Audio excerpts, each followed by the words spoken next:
دوستو کون کہتا ہے کہ آج کے دور میں معجزے نہیں ہوتے ہیں، لیکن ان لوگوں کے لیے جو اللہ کے دوست ہوتے ہیں۔ آج کی یہ سٹوری ایک سٹوری نہیں ہے، سچا واقعہ ہے جو میں آپ کے ساتھ شیئر کرنا چاہتا ہوں، کیونکہ حج کا مہینہ ہے۔ عامر القذافی نامی لیبیا کا ایک شہری جو اس سال حج کی نیت سے عازم سفر ہوا، تو اس کو ایئرپورٹ پر نام میں القذافی ہونے کے سبب سیکیورٹی کلیئرنس نہیں دیا گیا اور جہاز عامر کے بغیر ہی پرواز کر گیا۔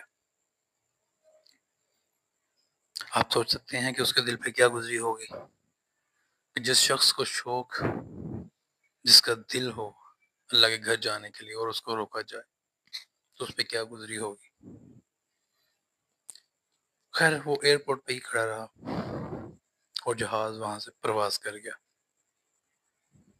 اللہ ہی کرنی ایسی ہوئی، کچھ وقت کے بعد وہی جہاز واپس اسی ہی ایئرپورٹ پر فنی خرابی کے سبب دوبارہ لینڈنگ کرتا ہے۔ یہ دیکھ کر عامر القذافی نے ایک مرتبہ پھر کوشش کی کہ وہ بھی حج بیت اللہ کے لیے جہاز میں سوار ہو جائے، مگر وہی معاملہ، وہی سیکیورٹی کلیئرنس اس کے نام کی وجہ سے اس کو پھر نہ مل سکے۔ جہاز ٹیکنیکل کلیئرنس کے بعد ایک مرتبہ پھر آسمان میں پرواز کر گیا۔ عامر القذافی ایک مرتبہ پھر اسی ایئرپورٹ پہ کھڑا رہ گیا۔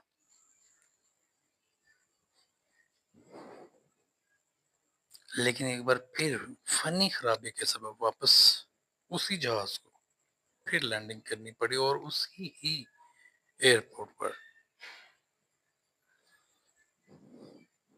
دیکھیں قدرت کا کرشمہ، عامر نے اس بار پھر سفر کی کوشش کی مگر پھر انکار ہوا، جہاز کے دروازے تک نہ کھولے گئے اور کچھ دیر کے بعد جہاز پھر پرواز کر گیا۔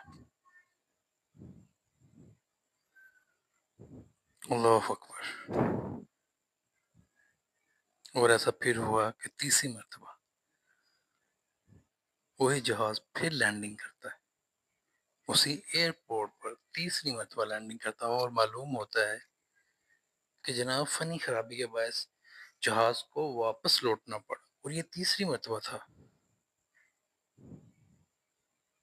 اور اس بار پائلٹ جو اس جہاز کو اڑا رہے تھے، مطلب جو اس کے پائلٹ تھے، انہوں نے جب یہ دیکھا کہ تیسری مرتبہ ہوا ہے اور انہوں نے عامر کے بارے میں ان کو پتہ چلا، تو انہوں نے کہا کہ اب جہاز اڑائیں گے ضرور لیکن عامر کے بغیر نہیں اڑے گا۔ اس بار عامر کو سیکیورٹی کلیئرنس کے بعد جہاز کے مسافروں میں شامل کیا گیا۔ اور دیکھیں قدرت، وہی جہاز بخیر و عافیت سعودیہ کے ایئرپورٹ پر لینڈ کر گیا۔ زیارت بیت الحرام کے لیے قبولیت اصل ہے، تو عامر کی قبولیت تھی جو اللہ پاک نے